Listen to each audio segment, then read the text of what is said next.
This is Tom Grassi, and this is 30 and 30, and you're watching Illogical Canadian.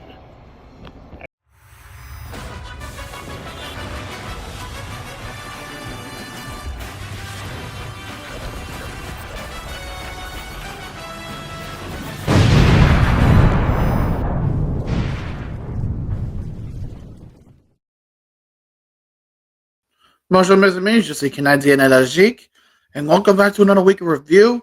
This week we got week 12 of the NFL season. it's, oh boy. I don't even know how to describe week 12. Listen, week 10 was the fucking ultimate shit week. Week 11 was also shitty in terms of chaos, but it was a little more toned back.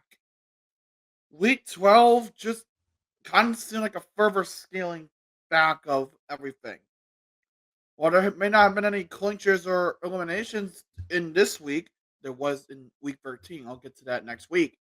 But let's just say things are suddenly becoming more clear for the playoffs as we get closer to that point. So let's get into the games and let's see what this bullshit has in store. Our first snow game of the season. It's a beautiful thing, isn't it? It was nice and packed inside the stadium. Two hated AFC North rivals play one another.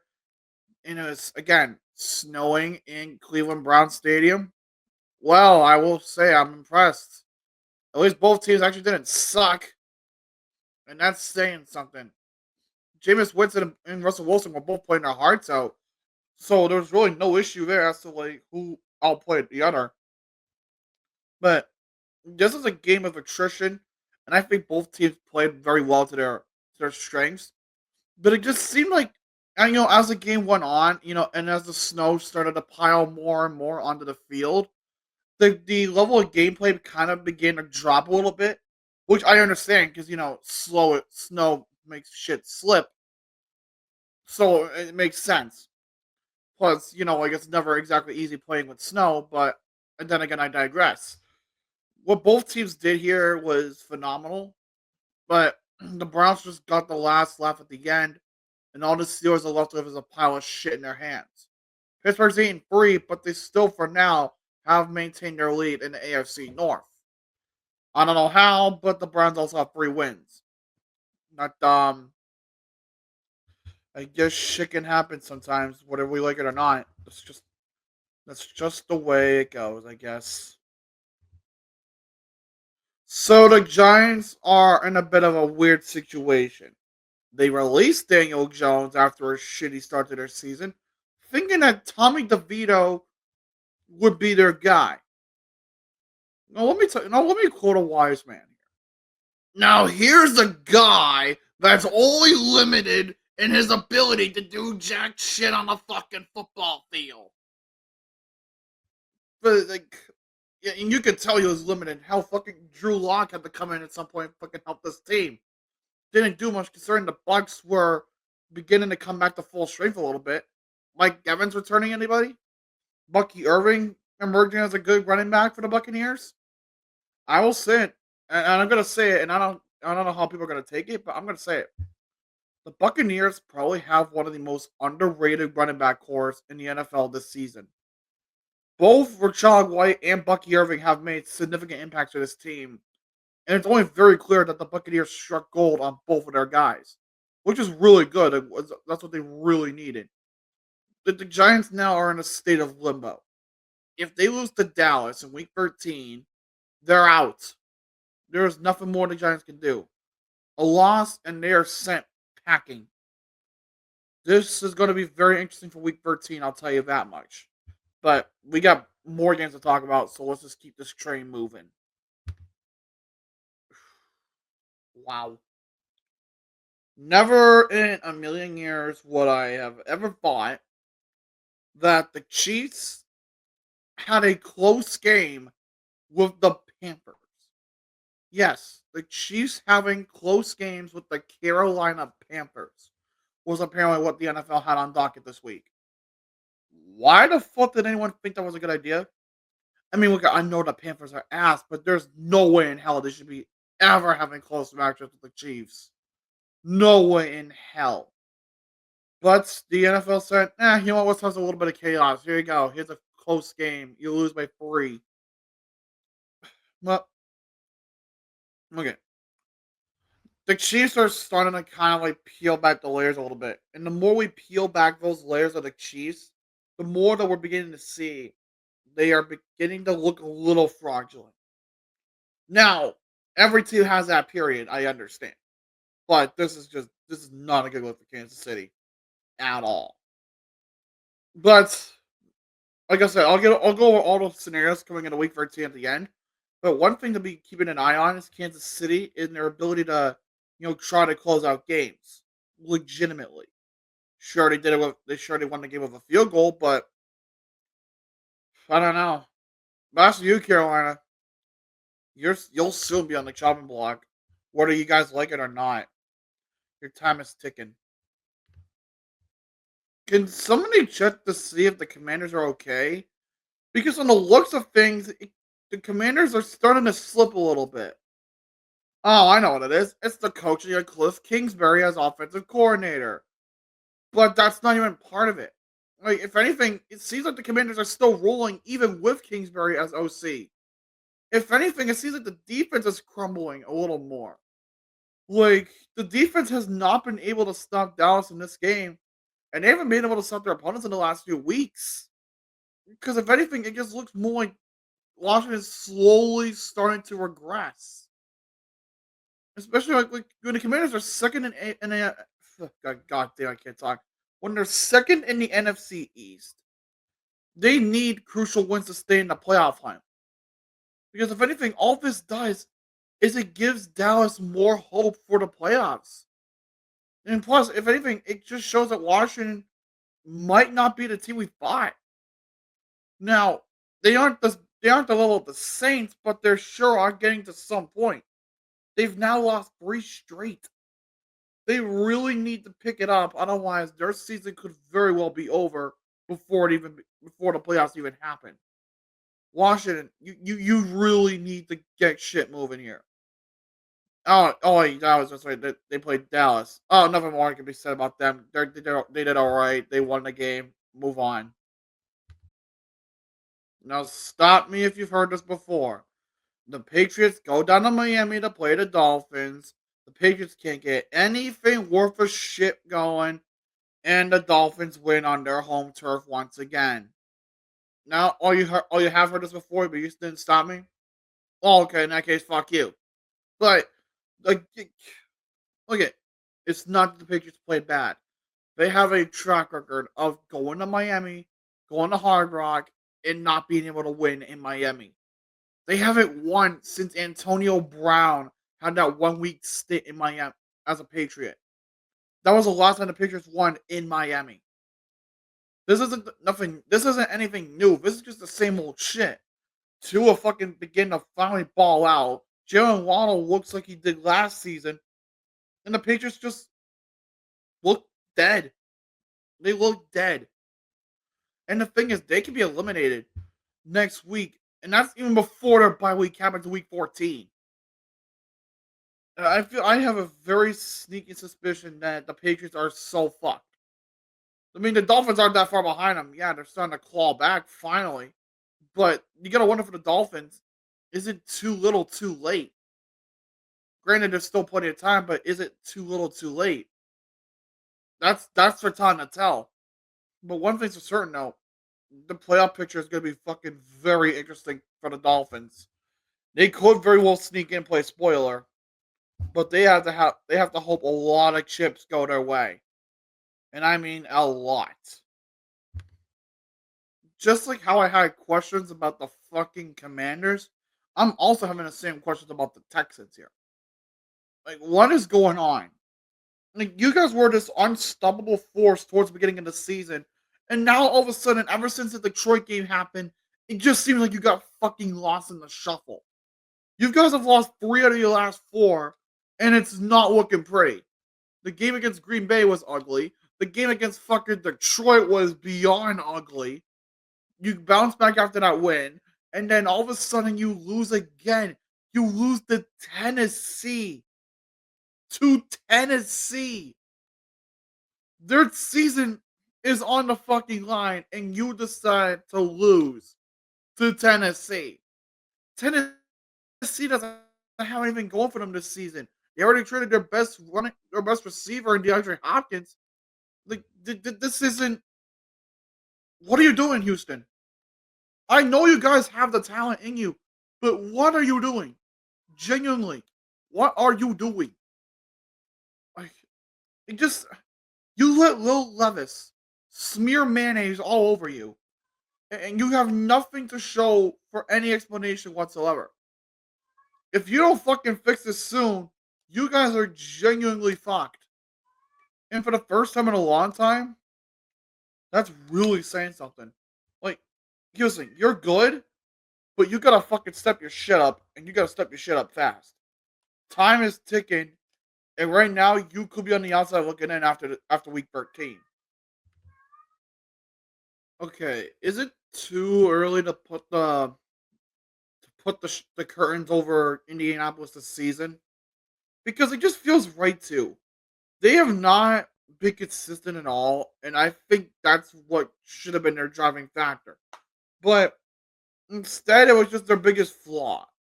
Consistency was not there for the Colts. The Lions basically took this game and ran away with it, as they fucking should have.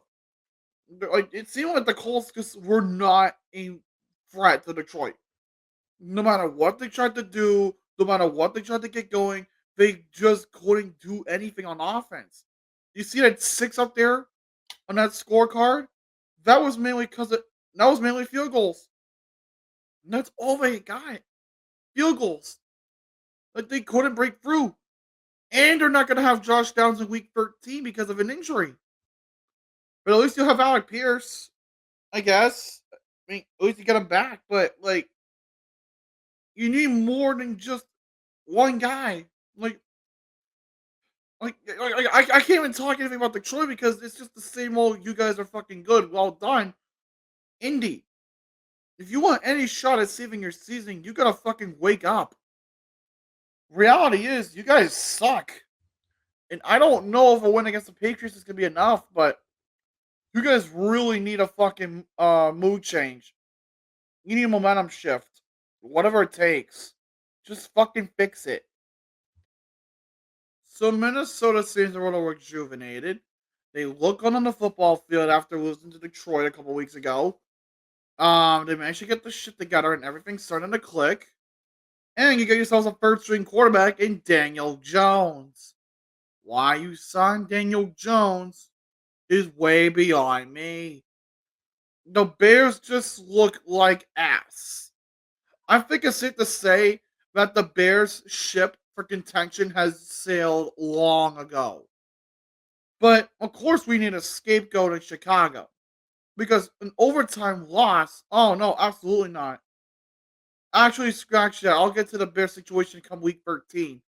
But one thing I can say that was probably done. I don't know if it was this game or last week.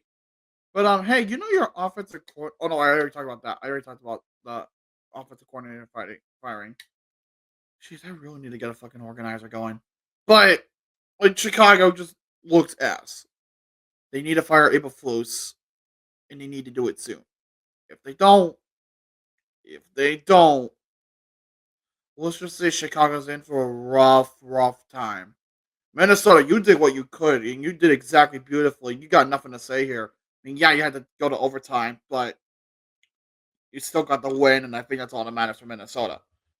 Well done, Vikes. Bears, you guys are pretty much on life support. There's really nothing to save you guys at this point. Look, I know the Raiders are bad, but come on. Like, you have to go for 3 different people passing the ball in one game. 2 of them quarterbacks. One of them being your fucking punter. Yes, the punter even threw a fucking 34-yard pass. Amazing. I don't understand anything anymore with any fucking significant level of anything. The Broncos just fucking did very well. Bo Nix even broke a rookie record this game. What record that is? I don't fucking know. It is 10 o'clock in the morning, and I haven't slept worth shit. The point is, the Broncos came into Allegiant Stadium.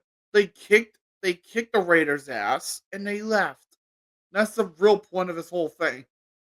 Hell, like Knicks is looking really good. Cortland Sutton is starting to find his groove again, which for the Broncos is heavily needed.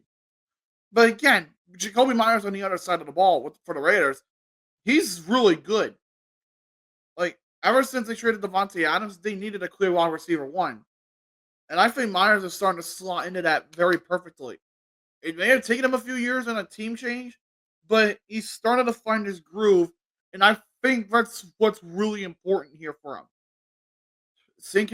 The Raiders really need a quarterback in this draft. They really, really need it. Otherwise, they are so fucked. Yeah, the moment you saw Brock Purdy and Nick Bosa out this week, you knew this was not going to be a week the Niners won.